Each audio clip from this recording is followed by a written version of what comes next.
Here on the channel, I'm always looking for new ways to take a car audio system to the next level, even if it's something small. In my opinion, anything that can make a system look more organized and clean and has the added functionality of protecting gear in a system is definitely something valuable to have. So these are female RCA connector dust caps, and while they look simple enough, I think there are a lot of benefits to using these. Let's take a look. So dimensionally, these are about a little over 8 millimeters on the inside. They have an outer diameter right at 10 millimeters. They're a little under 8 millimeters tall, and inside they are about 6.6 millimeters deep. As you can imagine, these are extremely easy to use.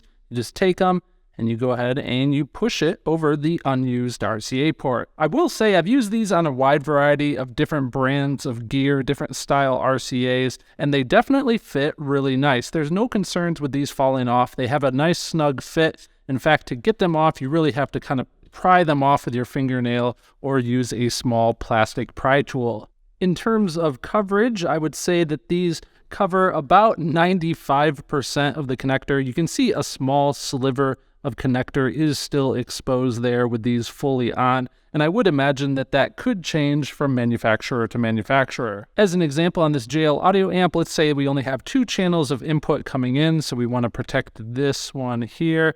In this case, it seems to protect 100% of the connector. Even if you look at it from the side there, I don't see any of the connector exposed. So ideally, we would use these on any connectors on an amplifier or on a DSP that are not being used. I know you might be thinking, well, how often do you not use connectors? But with more advanced items like a processor as an example, it's pretty common to only have a front left and right and rear left and right signal coming into something like this. It might have the options for more inputs, but it's pretty common that we don't use all those inputs. Additionally, with a DSP like this, we have 10 channels of output, but it is possible that maybe we only want to use a mono output for our subwoofers, so a good idea to protect that unused channel. Now, a quick side note, I do want to take a moment to thank our monthly channel sponsor, New Concepts. These are the crystal RCA cables, and these are by far one of my favorite RCAs to use on a build. These are twisted pair cables that have 3 layers of shielding for incredible noise rejection. Better yet, the full line has many different options for different lengths,